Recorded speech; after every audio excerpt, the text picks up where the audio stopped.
ఎలక్షన్లు దగ్గర పడుతున్న సంధి కమలం పువ్వు పార్టీ మస్తు జోరు చూపిస్తున్నది. మొన్నటి వరకు విజయ సంకల్ప యాత్రలు, అటెంకాల మోడీసార్ మీటింగ్లు, లీడర్లు జనాలలో తిరుక్కుంటా జనాలలోనే ఉండేటట్టు చూసుకుంటున్నారు. దాంట్లో భాగంగానే ఇవాళ కిషన్ రెడ్డి సారు సికింద్రాబాద్ తార్నాకకి పోయిండు. గా ముచ్చట్లేందో ఓ మల్క చూసొద్దాం పాలి. ఎలక్షన్లు దగ్గర పడుతున్న సంది అన్ని పార్టీలు జర నిమ్మలంగానే ఉంటే బీజేపీ పార్టీ మాత్రం మంచి జోరు మీద ఉన్నది.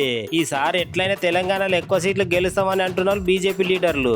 అంతేకాకుండా మొన్నటిదాకా కమలపు పార్టీ లీడర్లు రాష్ట్రంలో విజయ సంకల్ప యాత్రలు చేసి జనాలలో మంచి పేరు తెచ్చుకున్నారు. అటెంకాల మోడీ సార్ తెలంగాణకు వచ్చిండు. మోడీ సార్ కి జనాలు నీరాజనాలు పట్టిర్రు. ఇయాల సుత కిషన్ రెడ్డి సార్ ప్రచారం కోసం అని జనాలతోని మాట్లాడుతున్నాడు. సార్ మాటలు మీరు పారిన్నుర్రి.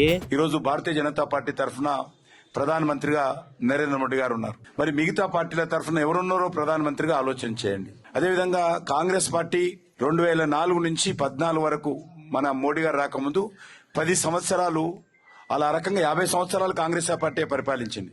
మోడీ గారు ఎంత మొన్నయ్యారు, అనేక సంవత్సరాలు కాంగ్రెస్ పార్టీ పరిపాలించింది. మరి ఇప్పుడు 2014 నుంచి మోడీ గారు ఉన్నారు. ఒక్కసారి మీరు ఆలోచన చేయండి.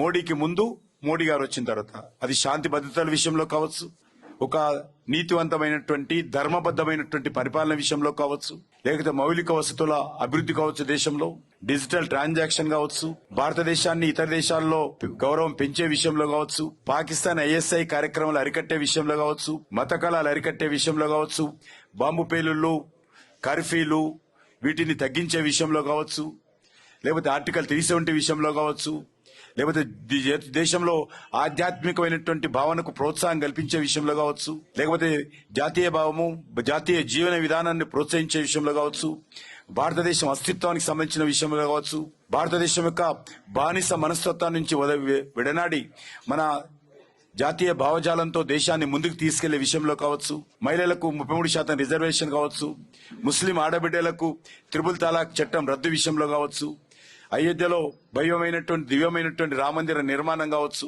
కరోనా విషయంలో ఎదుర్కొన్నటువంటి పరిస్థితి కావచ్చు, వ్యాక్సినేషన్ పరిశోధన కావచ్చు, వ్యాక్సినేషన్ అందించే విషయంలో కావచ్చు, అన్ని విషయాలలో కూడా మీరు ఆలోచించండి. ఆలోచన చేసి ఓటు వేయాల్సిందే కోరుతాను. యూపీఏ కాంగ్రెస్ పార్టీ పాలనలో ఏ రకంగా అవినీతి జరిగిందో 12 లక్షల కోట్లు మేం చెప్పలేదు, సుప్రీంకోర్టు చెప్పింది. కాగ్ రిపోర్ట్ వచ్చింది.